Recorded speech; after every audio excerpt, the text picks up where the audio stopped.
Olá pessoal, trago mais um vídeo para vocês sobre a estrutura da Bíblia. Espero que todo este material te ajude a compreender mais sobre esses livros inspiradores que mudaram a vida de pessoas no mundo todo e ainda continuam mudando todos os dias. Conhecer a estrutura da Bíblia é importante, mas não é o principal. A palavra de Deus é viva e pode, com apenas um trecho, transformar civilizações inteiras se forem compreendidas com a ajuda de Deus e aplicadas de forma certa. Conhecer a estrutura da Bíblia talvez possa despertar esse potencial da palavra de Deus em sua vida. Que Deus te abençoe. Eu sou Daniel Guedes. Vem comigo. Continuando de onde paramos, no último vídeo falamos sobre os livros históricos, seguindo a ordem. Se ainda você não viu, deixei aqui uma playlist com todos os vídeos lá, tá bom? Assiste lá, se você gostar, curte também, tá bom? Falaremos hoje sobre livros poéticos, sendo eles Jó, Salmos, Provérbios, Eclesiastes e Cantares. Os livros poéticos são uma parte importante das escrituras hebraicas e cristã. Incluem os seguintes: a estrutura dos livros poéticos do Antigo Testamento é caracterizada pela forma poética e pela organização dos versículos e capítulos. Aqui está uma visão geral da estrutura típica desses livros. Primeiro, versos e estrofes. A maioria dos livros poéticos é escrita em versos e estrofes, em oposição à prosa narrativa. Cada verso é uma unidade poética e frequentemente curto e conciso. Os versos são agrupados em estrofes que podem variar em tamanho e forma. 2. Paralelismo. Uma característica proeminente da poesia hebraica é o uso extensivo do paralelismo. Isso significa que muitos versos apresentam uma estrutura em que uma ideia ou frase é repetida e contrasta ou é complementada por outra. Existem vários tipos de paralelismo, como o paralelismo sinônimo, que é a repetição com palavras diferentes, o paralelismo anitético, que é a oposição de ideias, o paralelismo sintético, que é a complementação de ideias. 3. Acrósticos. Alguns salmos, como o Salmo 119, usam acrósticos, onde cada seção começa com uma letra consecutiva do alfabeto hebraico. Isso é uma técnica mnemônica que ajuda na memorização. Se ligou no mistério? Pega a dica aí, fiel. 4. Divisões temáticas. Os livros poéticos muitas vezes são divididos em seções com temas semelhantes. Por exemplo, os salmos são frequentemente agrupados em 5 livros de salmo, cada um com um tema distinto. 5. Refrões e estribilhos. Alguns salmos e poemas têm refrões que se repetem em intervalos regulares e enfatizam pontos chaves ou temas centrais. 6. Narrativa poética. Embora a maioria dos livros poéticos não siga uma narrativa contínua, o livro de Jó é uma notável exceção, pois combina poesia com uma narrativa em prosa que conta a história da vida e da aflição de Jó. 7. Simbolismo e imagens. A poesia hebraica frequentemente faz o uso de simbolismo e imagens vividas para transmitir significado. Os salmos, por exemplo, usam metáforas e imagens da natureza para descrever a relação entre Deus e o homem. É importante notar que a estrutura poética dos livros varia entre eles. Alguns, como os Salmos, são coleções de poemas independentes, enquanto outros, como Provérbios, são coletâneas de ditados e conselhos. No entanto, a natureza poética, o uso do paralelismo e a ênfase na linguagem figurativa são características comuns que unem esses livros poéticos do Antigo Testamento. Salmos. Os Salmos são uma coleção de 150 poemas e hinos que abrangem uma variedade de temas como louvor, adoração, lamentação e relação entre Deus e o homem. Eles são frequentemente usados em cultos religiosos, são conhecidos por sua beleza literária. O principal autor foi o rei Davi, mas também há outros autores não identificados. Salomão também é tradicionalmente creditado como o autor de algum dos salmos e é associado à sabedoria e poesia. Eles eram cantados pelo povo de Israel em eventos religiosos e expressavam o sentimento para Deus. Portanto, os autores principais são Davi, e dentre outros autores eram eles músicos e o povo que usava para se comunicar com Deus. Livro de Provérbios. O livro de Provérbios é uma coleção de ditados e conselhos práticos para a vida cotidiana.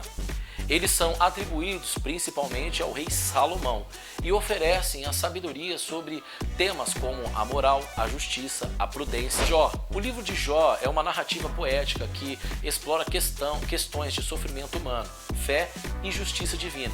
Ele conta a história de Jó, um homem justo que enfrenta dificuldades inimagináveis e as discussões filosóficas que ele tem com seus amigos. A datação do livro de Jó é um assunto debatido entre os estudiosos. Não há um consenso definitivo sobre quando o livro foi escrito. A datação do livro de Jó pode variar dependendo da abordagem, das suposições feitas pelos estudiosos. Aqui estão algumas perspectivas sobre isso.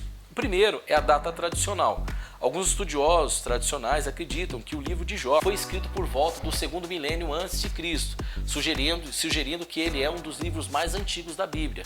Essa datação se baseia em parte da ideia de que Jó era um personagem histórico que viveu naquela época. Segundo, a datação tardia. Outros estudiosos modernos sugerem que o livro de Jó pode ter sido escrito em uma data mais tardia, talvez durante ali o período do exílio babilônico, que seria o século 6 a.C., ou até mesmo após o retorno dos exilados a Israel, que era no século 6 ou 5 ali antes de Cristo.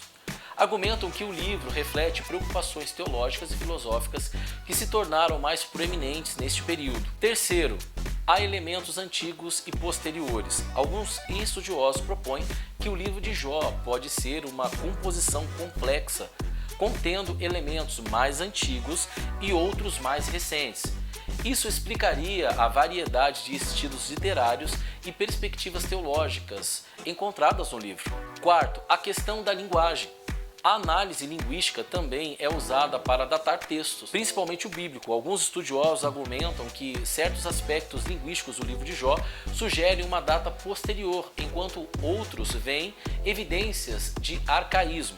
Em resumo, a datação do livro de Jó é uma questão complexa e ainda está em debate. Não existe um consenso absoluto sobre quando o livro foi escrito e as datas propostas variam. Portanto, a data exata da composição do livro de Jó permanece incerta. Eu acho importante trazer essa relação para vocês em relação à datação sobre o livro de Jó, porque tudo isso sugere que o livro de Jó poderia ter sido o primeiro livro escrito de toda a Bíblia. Continuando, Cânticos dos Cânticos, também conhecido como Cantares de Salomão, este livro é uma série de poemas que celebram o amor entre o noivo e a noiva. É uma obra lírica que usa imagens poéticas e simbólicas para representar o amor humano e a relação de Deus com Israel. É um livro quente, pessoal. Cantares é um livro apaixonado que não deve ser levado ao pé da letra, mas espiritualmente ligado ao relacionamento de Jesus com a sua igreja. E o último livro, Eclesiastes. Este livro é atribuído ao rei Salomão e reflete sobre a natureza efêmera da vida e a busca pela sabedoria e sentido.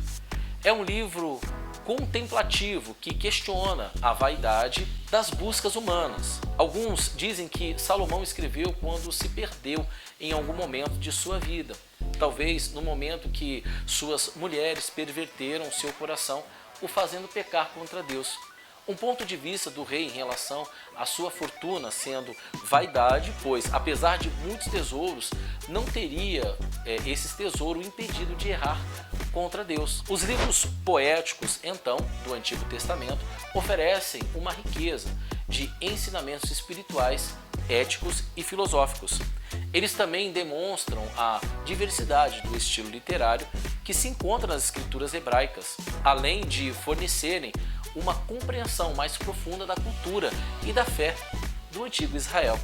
Até hoje são exemplos e ensinamentos importantes para as crenças. Antes do final, deixo aqui um versículo de Salmos. Salmos 121, o meu preferido. Levantarei os meus olhos para os montes, de onde vem o meu socorro.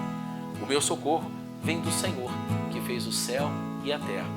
Não deixará vacilar o teu pé, aquele que te guarda, não toscanejará. Eis que não toscanejará, nem dormirá o guarda de Israel. O Senhor é quem te guarda, o Senhor é a tua sombra à tua direita. O sol não te molestará de dia, nem a lua de noite. O Senhor te guardará de todo mal, guardará a tua alma, o Senhor guardará a tua entrada e a tua saída, desde agora e para sempre. É bom demais, hein? Eu vou ficando por aqui. Obrigado por você ter acompanhado até o final. Se inscreva e curta e não perca os próximos. Eu sou o Daniel Guedes, eu vou me despedindo. Deus abençoe sua vida. Um abraço, fiquem com Deus.